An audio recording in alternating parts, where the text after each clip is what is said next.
Bat করছেন পুরো Kolkata night রাইডার্সের রিঙ্কু সিং এর মতো মার কাটারি ঢঙে। যে ঝড় তুলেছেন তাতে ফিকে হয়ে যেতে পারে আইপিএলে গুজরাটের বিরুদ্ধে রিঙ্কুর 5 বলে 5 ছক্কার ইতিহাসও। নাম মাহাত্মে ইনিও রিঙ্কু, তবে সিং নন, মজুমদার। শুনলে হয়তো তিনি নিজে রেগে যাবেন, তবে 5 পাবলিক তাকে মূলত চিনেছেন বিজেপির দাবাং নেতা দিলীপ ঘোষের স্ত্রী হিসেবেই। সেই রিঙ্কু রাজনীতির 22 গজে যে হারে 4 ছক্কা হাঁকাচ্ছেন, তার সঙ্গে তুলনীয় একমাত্র বোধহয় শারজার মরু ঝড়। কেন এই ঝড়ঝাপটা?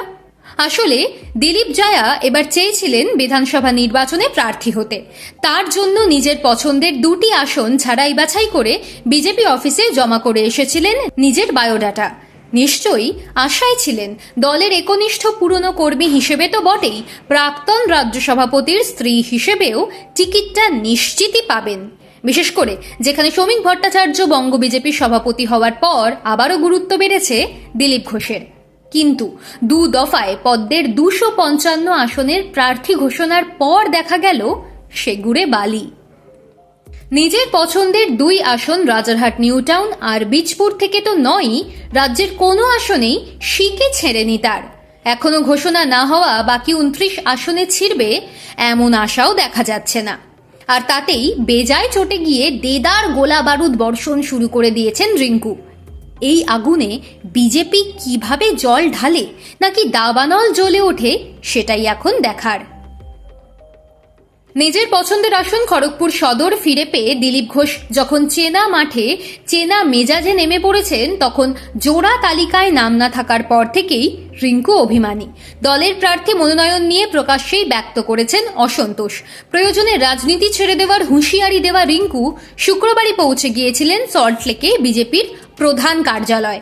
নিজেই জানিয়েছেন তার অসন্তোষের ব্যাপারে আলোচনা হয়েছে কেন্দ্রীয় নেতৃত্বের সঙ্গে।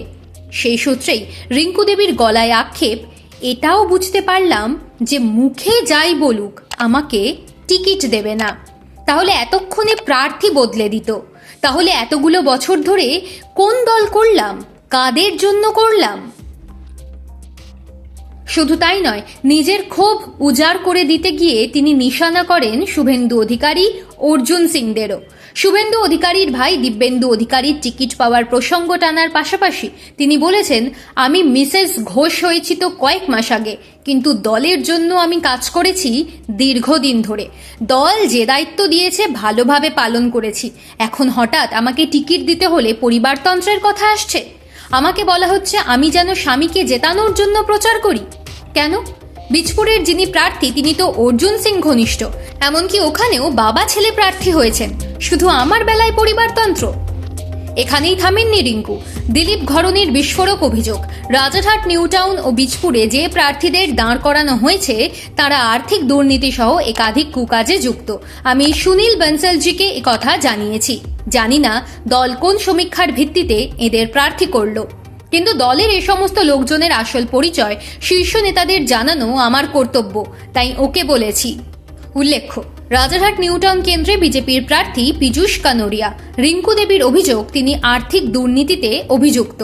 অন্যদিকে বীজপুরের প্রার্থী সুদীপ্ত দাসের বিরুদ্ধে তৃণমূল নেতাকে খুনের অভিযোগ আছে।